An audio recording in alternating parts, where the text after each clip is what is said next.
E aí, moçada? Vamos lá para a nossa segunda parte da revisão sobre a Revolução Francesa, a aula 38, tá? Parte 2. Na aula anterior, vimos as causas desse movimento, conceituamos o movimento, falamos dessa primeira fase, chamada também de fase moderada, ou Assembleia Nacional Constituinte. Correto? Falei para vocês que em 1791, essa Constituição, fruto do trabalho dessa Assembleia Nacional, certo? Ela foi promulgada.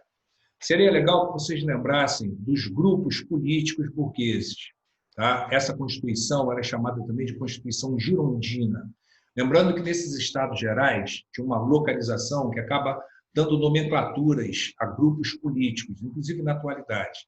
Tá? Então, nos estados gerais, um grupo se sentava à direita do rei, desses grupos políticos burgueses, certo? Um deles se sentava à direita do monarca. E eles são chamados de girondinos, normalmente pertencentes à alta burguesia. Tá? Não queriam reformas sociais muito profundas, eram, no máximo, anti-absolutistas, ou eram liberais burgueses, certo? O que mais, Ronaldo? À esquerda desses monarcas, desse monarca, sentava-se um grupo chamado de jacobinos, né? Normalmente considerados mais radicais, mais próximos de propostas populares, mais afeitos, né, a reformas socioeconômicas um pouco mais profundas, tá? Inclusive aceitando participação popular na política através do voto universal. Tranquilo? Assumiam propostas republicanas, enquanto normalmente os girondinos assumiam propostas de monarquia parlamentar. Tá certo? Tem o terceiro grupo, que se chama pântano ou planície. É considerado centro, sem posição política definida, a burguesia financeira da França. Tá? Esse setor que se sentava à esquerda, os jacobinos, eles tinham aliança política com grupos de trabalhadores, uma massa revolucionária chamada sans-culotte, certo? O que mais, Ronaldo?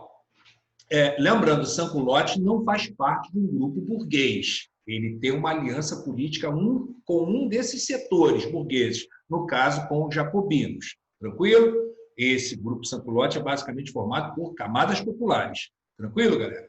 E aí, desenhado esse panorama dos grupos, tá? Vamos para a Constituição de 1791. Não por acaso ela é chamada de Constituição Girondina.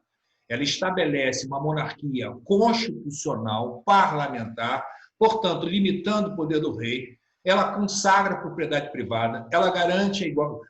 Garante não, mas ela, né, propõe igualdade jurídica. Não fale jamais igualdade social e econômica, porque não existe isso no mundo da burguesia. Igualdade jurídica, citando, certo? Ou seja, a lei é igual para todos. Tranquilo? O que mais, Ronaldo? A tripartição dos poderes, lembrando do Montesquieu, tranquilo? E aí vem a questão, o voto censitário. Portanto, você vê uma conotação anti-absolutista, liberal burguesa, certo? Que não estende muitos direitos políticos e de cidadania para a população, para a camada mais pobre dessa população. Tranquilo? Uma coisa que chama atenção nessa monarquia constitucional é a tentativa de fuga do Luís XVI, que é óbvio, ele não aceita essa limitação do seu poder e, ao mesmo tempo, nota que o monarca, que o Papa se sentiu prejudicado pela Constituição Civil do clero e pelo confisco dos bens da Igreja, ele está articulando com outras nações absolutistas para tentar abortar esse processo revolucionário. E, sabendo disso, o monarca ele tenta se unir a essas forças externas contra-revolucionárias. Só que ele é preso, ele é descoberto pela população e volta a Paris preso, certo? Essa prisão do monarca acaba detonando um processo de radicalização desse processo, né? A República é proclamada, posteriormente, setores mais radicais, certo? Dos jacobinos comandam essa chamada Convenção Nacional, que era um governo republicano comandado por parlamentares, certo? No momento que esses setores jacobinos, mais próximos das camadas populares, tomam o controle da Revolução, ela ganha a sua faceta democrática, popular, radical. E isso fica evidente através da lei do preço máximo, né? Lei do preço máximo, logo adiantando, é sempre comparado na história do Brasil ao plano cruzado do governo Sarney. Atentem a isso, tá bom? Lei do preço máximo é um controle de preços, tá? De artigos necessários para a camada mais pobre da população, portanto, uma medida popular. A lei prairial, ela está ligada à reforma agrária, tá certo? A divisão de latifúndios na França. E a Constituição de 1793 evidencia também esse caráter popular quando garante, né, ou estende o direito de voto, tornando esse voto universal. Tranquilo? Quando também acaba com os privilégios feudais e também quando acaba com o escravismo nas colônias francesas. Portanto, se comparada à Constituição de 91, essa Constituição de 93, também chamada de jacobina, ela tem um caráter mais democrático e popular, sem dúvida nenhuma. Tá? O que está aqui depois, o terror, é a evidência da radicalização política que ocorre nesse processo revolucionário, sob o comando do líder Maximilien Robespierre. Certo? O que é o terror, Ronaldo? Vai ser basicamente a eliminação sumária e sistemática da oposição a esse governo revolucionário dos jacobinos. O que é isso, Ronaldo? Eliminação sistemática e sumária, sem direito à defesa, perpetrada sistematicamente pelo próprio Estado revolucionário. Portanto, eles vão eliminar os opositores. Essa violência, através da guilhotina, ela vem de uma forma tão intensa que vai acabar ceifando alguns dos principais líderes dos jacobinos. E isso acaba gerando um isolamento político de Robespierre. Né? O terror, através dos comitês de salvação pública, certo? O Comitê de Salvação Nacional, que deveriam ser órgãos administrativos, né, que iriam conduzir esse processo revolucionário, na prática eles acabam se transformando em limpa-trilhos. Ou seja, eles vão eliminar os opositores. Tá? E acaba eliminando, como acabei de falar, membros do próprio grupo jacobino, como Danton, Marat, certo? E aí isso acaba proporcionando um isolamento político do senhor Robespierre e facilita a chamada reação termidoriana. O que é a reação termidoriana, Ronaldo? Nesse isolamento político do Robespierre, nesse seu enfraquecimento político, isso acaba acarretando o retorno dos girondinos ao poder. E no momento que tem o retorno dos girondinos ao poder, é a hora que começa a fase de consolidação, o chamado diretório, que vai de 95 a 99. Período no qual boa parte das conquistas populares alcançadas na Convenção serão anuladas. Por quê? Porque os girondinos moderados, liberais burgueses chegam ao poder e tentam manter a revolução essencialmente anti-absolutista. Nada de movimento revolucionário que atenda às massas trabalhadoras.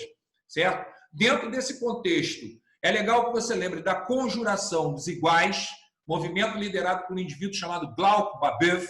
Né? Qual é do Glauco? Glauco ele é um líder popular que ele basicamente vai lutar contra a anulação dessas conquistas populares e contra a propriedade privada. Alguns já dizem que esse movimento ele é pré-anarquista, porque ele é pré-socialista, porque ele está batendo pesado.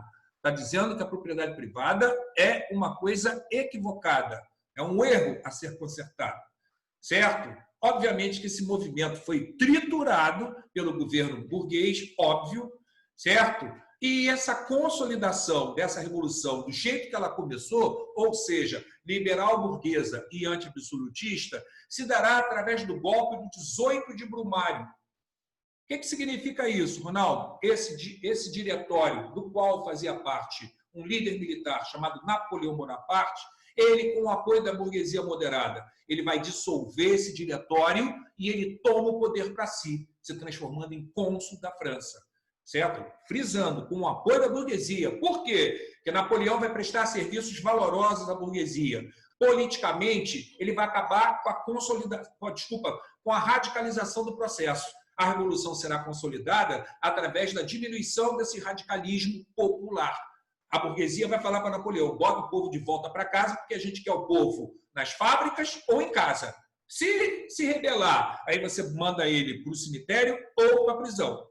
Certo? E economicamente, qual é o papel que deve ser cumprido por Napoleão? Ele deve modernizar a França. Napoleão é o Cromwell que a Inglaterra teve. Napoleão é o nosso Getúlio Vargas. Napoleão, portanto, vai conduzir um processo de modernização da economia francesa, basicamente através do seu processo de industrialização. E você verá que ele vai consolidar esse processo de uma forma tão competente, considerando os interesses da burguesia francesa, que posteriormente a burguesia vai deixar Napoleão brincar de imperador a partir de 1804 até 1815. Certo? Isso aí nós veremos numa próxima aula. Falou, galera? Preparei uma lista de exercício considerável para vocês se divertirem lá, certo? Continuem essa revisão ou prestando atenção, aprofundando a pesquisa dos tópicos que eu salientei para vocês, ou fazendo, né, bacana, fazendo mesmo, né, aquela lista de exercícios lá que é bem grandinha. Falou, galera? Abração, abração, abração. Se cuida aí, rapaziada. Tchau, tchau.